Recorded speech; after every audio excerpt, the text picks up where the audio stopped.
இன்றைக்கி பருப்பு சாதம் தான் இந்த வீடியோவில் பார்க்குறோம்.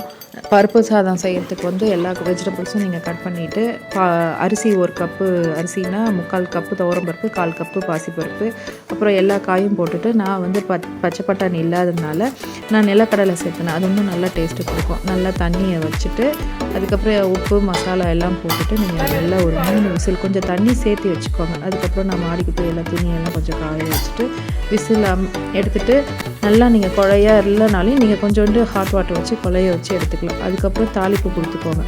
தாளிப்புக்கு நல்லா நீங்கள் கருவேப்பிலை, பெரிய வெங்காயம் கொஞ்சம் கட் பண்ணிவிட்டு பெருங்காயத்தூள் நல்லா சேர்த்திக்கோங்க. அவ்வளோதான். தாளிப்பு கொடுத்துட்டு சாப்பிடும் போது நெய் 1 ஸ்பூன் சேர்த்திக்கோங்க. அவ்வளோதான். நல்ல சுவையான பருப்பு சாதம் ரெடி. நீங்களும் இந்த மாதிரி லஞ்சுக்கு சூடாக செஞ்சு சாப்பிட்டு பாருங்கள்.